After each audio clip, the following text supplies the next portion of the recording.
To set the pace for our conversation, in the 1980s, the cotton sector within the East African region was booming. The farmers were doing very well.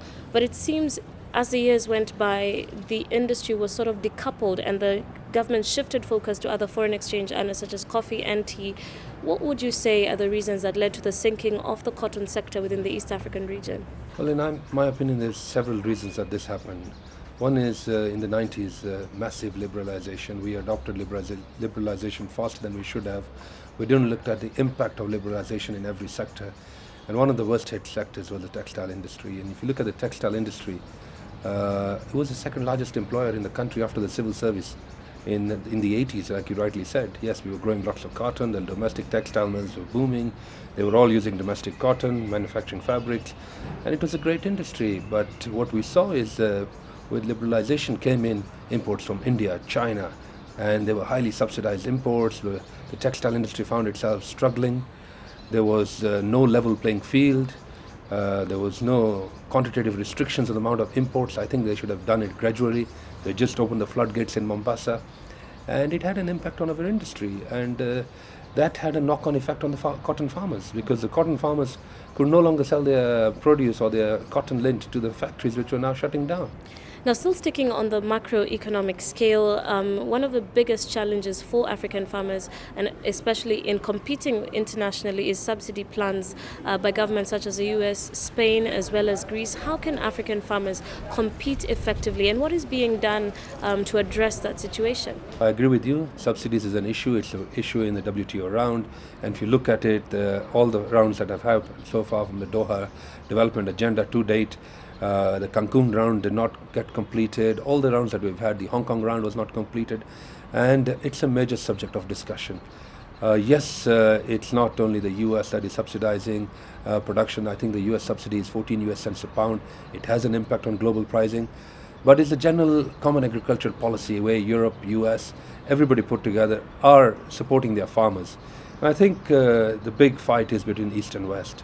Whereby the BRIC countries, Brazil, Russia, India, China, have been opposing to the subsidies under the Common Agricultural Policy, and vice versa. The West has been complaining about market access into Asia. So, it's a big fight here between East and West. And in Africa, we're the small grass. When two elephants are fighting, who gets hurt? Africa. So that's where the problems are. And yes, if you look at the global scenario, Africa produces 3 million tons of cotton globally. That's 12% of the world's cotton.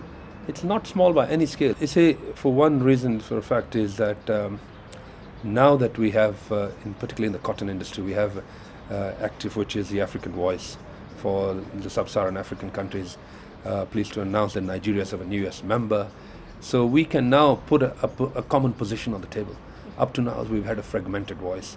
And we would say something else, the West would say something else, the South would say something else. And out there, we've got 5 positions from Africa and none is listened to.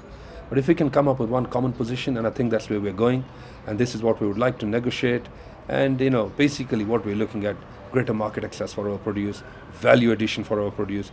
Gone are the days we would like to support and export raw lint, cotton lint, and import shirts.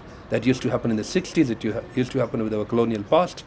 Marks and Spencer was in Kenya in the 50s. On-market access has been cases of protectionism in governments such as India, China, massive markets, if they could be penetrated by African farmers. Has this been a factor in hindering the growth of Africa's textile sector? If you look at China and India, yes, they have restricted policies. They are not fully liberalized economies. Import duty is very high. Yes, we have a problem accessing those markets. But besides having problems accessing those markets, I think we also have an issue of competitiveness within the continent. There are basic fundamentals that every government in Africa needs to address, and that's the cost of doing business. Because it's not rocket science for you to know that if you're playing football, for example, and you're trying to score uphill and everybody else is scoring downhill, who's going to win the match? We all know we have a problem.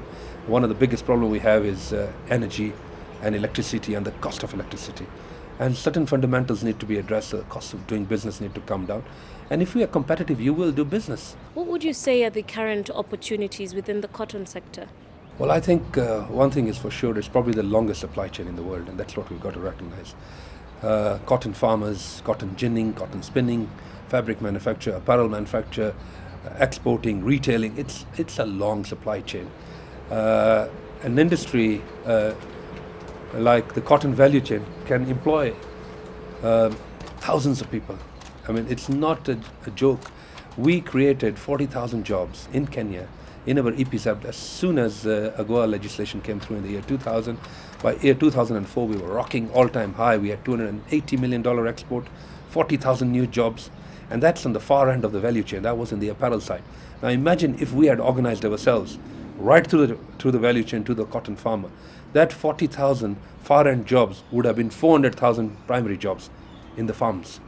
So we would technically have created 500,000 jobs that the Kenyan government keeps talking about. It would have been just in a flash. Unfortunately, we did not address the cost of doing business. We did not look at the value chain. We did not look at the supply chain. How can we do it better? How can we maximize this window that the US government has given us? And over the period of time, we've seen decline in jobs now. Unfortunately, last year, I'm sorry to say that we've had reduced sales. We're now down to $182 million in our EPZs, and we're down to about 15,000 jobs. So, it's sad to see that such a huge opportunity has been wasted, and it's not only wasted by Kenya, it's been wasted by the entire continent. We have immense opportunity, 99-fold opportunity to grow the business. And it's all at our doorsteps. And I'm sure the Chinese or the Indians would love this opportunity. And they would have taken this business to a new level. I think we just need to wake up and say, guys, let's join the dots. We have the cotton. We have the market access with the trade preference program in place. Let's organize our supply chain and let's get working. And let's create the jobs that Africa needs. And really, we can do it.